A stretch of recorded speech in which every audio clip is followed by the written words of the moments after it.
يا الله.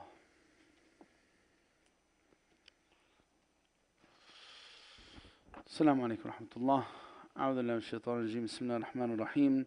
الحمد لله رب العالمين، والصلاة والسلام على سيدنا محمد أشرف الخلق وسيد المرسلين، وعلى آله وصحبه أجمعين. اللهم لك الحمد حتى ترضى، ولك الحمد ما رضيت، ولك الحمد بعد الرضا، حمدا كثيرا طيبا مباركا فيه. اللهم صل وسلم وبارك على سيدنا ونبينا محمد وعلى آله وصحبه أجمعين. اللهم إنا نسألك خير هذا اليوم وخير ما بعده، ونعوذ بك من شر هذا اليوم وشر ما بعده. اللهم إنا نسألك الخير كله عاجله وآجله، ما علمنا منه وما لم نعلم، ونعوذ بك من الشر كله عاجله وآجله، ما علمنا منه وما لم نعلم. اللهم اكتبنا في هذا اليوم المبارك من شهر رمضان من عبادك التائبين العابدين الذاكرين الشاكرين المخلصين المقبولين الراضين المرضيين. اللهم حبب إلينا الإيمان وزينه في قلوبنا، وكره إلينا الكفر والفسوق والعصيان، واجعلنا من عبادك الراشدين. اللهم وفقنا لقيام ليلة القدر. اللهم وفقنا لقيام ليلة القدر بإحسان. اللهم وفقنا لقيام ليلة القدر بإحسان. اللهم اجعلنا ممن يقوم ليلة القدر، واغفر لنا ما تقدم من ذنوبنا. اللهم ربنا اكتبنا فيها من عبادك المقبولين. اللهم ربنا أعنا على إتمام عدة رمضان. اللهم أعنا على إتمام عدة رمضان بإحسان، وتسلمه منا كاملا غير منقوص، واجبر ما كان فيه من خطأ أو خلل أو نسيان يا رب العالمين. اللهم ربنا اغفر لنا ما مضى من ذنوبنا، وبارك لنا فيما بقي من أعمالنا، واغفر زلاتنا، واصلح أحوالنا، واستجب دعاءنا واستجب دعاءنا واستجب دعاءنا. بارك اللهم لنا في أعمالنا وفي أعمالنا وفي أرزاقنا وفي أهلنا وذوينا وأحبابنا وذرياتنا. اللهم عافنا في أبداننا، اللهم عافنا في أبداننا، اللهم عافنا في أبداننا. اللهم نسألك خير المعاش والمعاد، نسألك ربنا خير الدنيا والآخرة. اللهم اختم لنا بخير أجمعين، والحقنا بالصالحين، واجعل آخر كلامنا من الدنيا لا إله إلا الله محمد رسول الله. أمتنا عليها وأحينا عليها، واحشرنا في زمرة حبيبك محمد صلى الله عليه وسلم. آمين آمين. وآخر دعوانا الحمد لله رب العالمين. ندعو لزوجة أخينا، ندعو للأخت أمل الحسان بتمام الشفاء والعافية. نسأل الله عز وجل أن يشفيها وأن يعافيها وأن يردها إلى كامل صحتها. اللهم رب الناس أذهب البأس واشف أنت الشافي، لا شفاء إلا شفاؤك، اشفيها شفاء لا يغادر سقما. نسأل الله العظيم رب العرش العظيم أن يشفيها مما يؤذيها. نسأل الله العظيم رب العرش العظيم أن يشفيها مما يؤذيها. نسأل الله العظيم رب العرش العظيم أن يشفيها وأن يشفي مرضانا ومرضى المسلمين. اللهم اشف مرضانا وارحم موتانا الذين سبقونا إليك. اللهم اغفر لنا إذا ما صرنا إلى ما صاروا إليه. آمين آمين. We'll connect the new set of verses with the old set of verses, and the old set of verses were explained yesterday by Ustad Zaid. When Sayyidina Yaqub alayhi salam gave his children the directive to enter from different doors. And the ayah says, ما كان يغني عنهم من الله من شيء إلا حاجة في نفس يعقوب قضاها. And we said how Sayyidina Yaqub alayhi salam knew something was going to happen, yet he wanted to teach us الأخذ بالأسباب. إن الحكم إلا لله عليه توكلت عليه فليتوكل المتوكلون. He teaches us that even if qadar is coming, and even if it seems to indicate that something will go wrong, المؤمن مطلوب منه الأخذ بالأسباب إلى أقصى غاية, and the rest is in Allah Azza wa Jal's hand. It's expected from us to work to the fullest and then leave it in Allah's hands. After this scene, he meets his brother Binyamin. He says, وَلَمَّا دَخَلُوا عَلَى يُوسُفَ آوَى إِلَيْهِ أَخَاهُ قَالَ إِنِّي أَنَا أَخُوكَ فَلَا تَبْتَئِسْ بِمَا كَانُوا يَعْمَلُونَ. Immediately, the first thing, before Sayyidina Yusuf alayhi salam did anything, he made sure to let Binyamin know what was going to happen, that he was Yusuf alayhi salam. And this is, of course, because this whole scene is to hold the brothers accountable for what they did. أما بنيامين بريء. And if Sayyidina Yusuf alayhi salam did not let him know that there was something going to transpire and that he was going to only be outwardly accused of sariqah, then of stealing, then Sayyidina Yusuf alayhi salam would be causing pain where pain should not be happening. Because Binyamin did not do anything wrong in this story whatsoever. So we learned this from Hikmat Yusuf alayhi salam, that Yusuf alayhi salam could have came clean from the beginning. Like Ustad Zaid said yesterday, he could have sent for his family and said, I am in Egypt and my circumstances have changed, all of you come. But كان ما تعلموا درس. The brothers would have not learned their lesson. When did they learn their lesson? When they felt so humiliated and ashamed, and they found that what they did not give them their maqsood and their gharad. They wanted to gain the favor of their father and they didn't get it. And they felt so ashamed and humiliated for what they've done, and they were in a position of begging from their brother and they didn't even know. It's going to come with us later on in the story. They were begging from Yusuf. أوفي لنا الكيل وتصدق علينا. They didn't know. At that point they realized, تالله لقد آثرك الله علينا. Allah chose you. So he could have done that. But he, as a prophet, is teaching a lesson that will be carried on throughout the ages, through generations. This story repeats itself in the lives of many people. So anyway, the hikmah here is the accountability was specifically directed towards the brothers. And that's why he immediately told Binyamin, Inni ana akhuk. I am your brother. When you're accused, or it seems like you're accused, you're not going to be harmed. You're going to be with me. And then he says, going in the next verse, he says, فَلَمَّا جَهَّزَهُمْ بِجَهَازِهِمْ جعل السقاية في رحل أخيه ثم أذن مؤذن أيتها العير إنكم لسارقون قالوا وأقبلوا عليهم ماذا تفقدون قالوا نفقد صواع الملك ولمن جاء به حمل بعير وأنا به زعيم. So the story goes on to say that now Yusuf alayhi salam put the plan in motion, and he put the king's cup in Binyamin's sack. And then they called out, you guys have stolen. And the brothers were shocked. What do you mean? We've stolen. Now we actually didn't do anything wrong. We haven't stolen.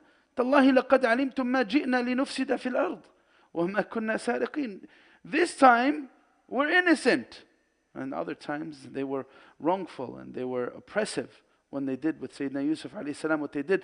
This time we're innocent. تالله لقد علمتم ما جئنا لنفسد في الأرض. We haven't come in to cause corruption in the land, and we haven't stolen anything. And so the question was, and look at this is the next part of the plot.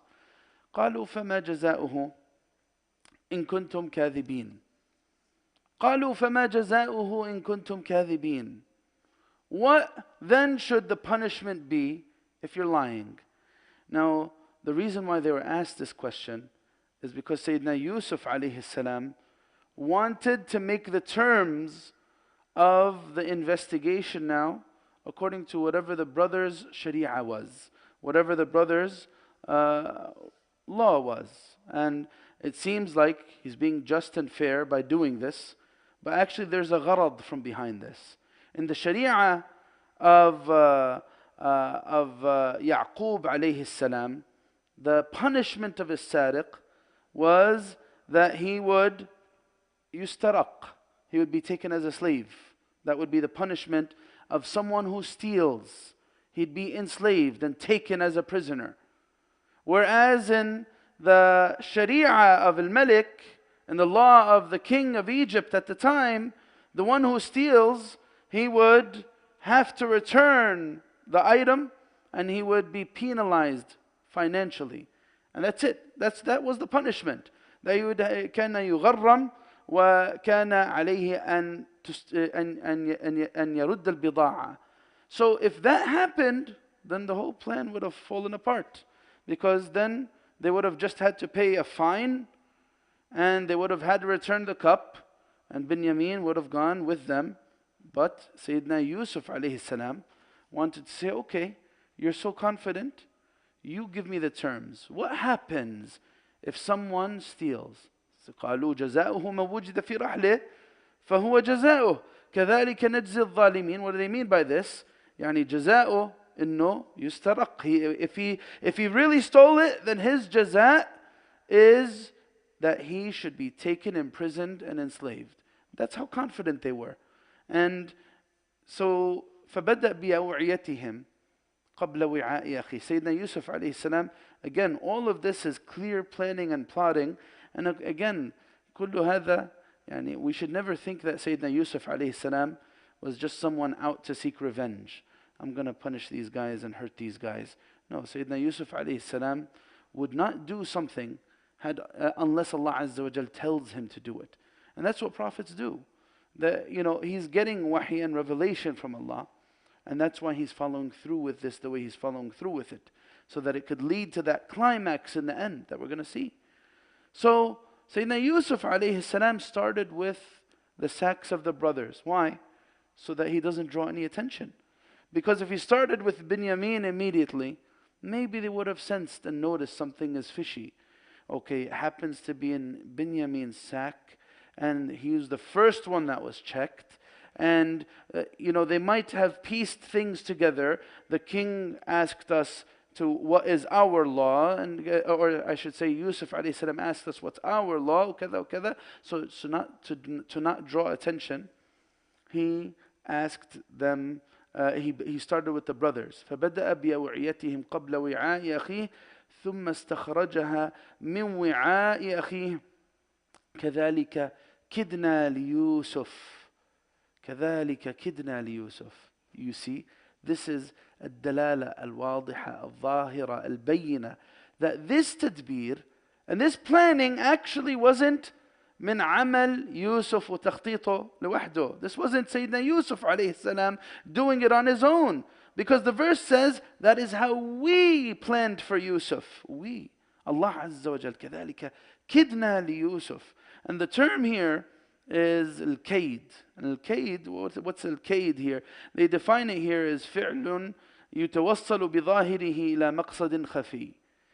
In general, kaid is an action that its outer performance leads to some ulterior motive, something hidden. Usually kaid is used in a negative sense. Al-kaid al-hila al-sayyi'ah. Kaid is plotting with malice. That's what it is. Al-hila al-sayyi'ah. It's plotting with malice. However, this is when it's from human beings. Kaid, fulan yakidu lak. This is not something positive. This is not usually used in a positive sense. But لله عز وجل هو التدبير بالحق مجازاة لأعمال الخلق. That's how they define it. From Allah, when Allah does it, it is التدبير بالحق. It is Allah matches their plotting with the true, with the truth, and that plotting is to hold them accountable for their actions. So that's where it is. We don't say about Allah, Allah is ka'id, or Allah yakid. No. This is على وجه المقابلة. They have plotted. كادوا ليوسف. They plotted wrongfully against Yusuf alayhi salam. والله يكيد بهم.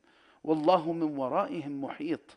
Allah is the one who responds to their malicious plotting with the truth and holds them accountable for what they've done. That's what kidna li Yusuf means. What a beautiful terminology. كذلك كدنا ليوسف ما كان ليأخذ أخاه في دين الملك إلا أن يشاء الله. None of this would have happened except with Allah's mashia. Because had he not been inspired by Allah to do everything the way he did it, then what? He would not have been held accountable in this way. It would have been completely different. And then he says, ما كان ليأخذ أخاه في دين الملك إلا أن يشاء الله نرفع درجات من نشاء. هنا النهاية البليغة لهذا المقطع, the end here, وفوق كل ذي علم عليم. And above every knowledgeable person is someone more superior in knowledge. And over that one who is more superior in knowledge is Al-Alim Tabaraka wa Ta'ala, the most superior in knowledge.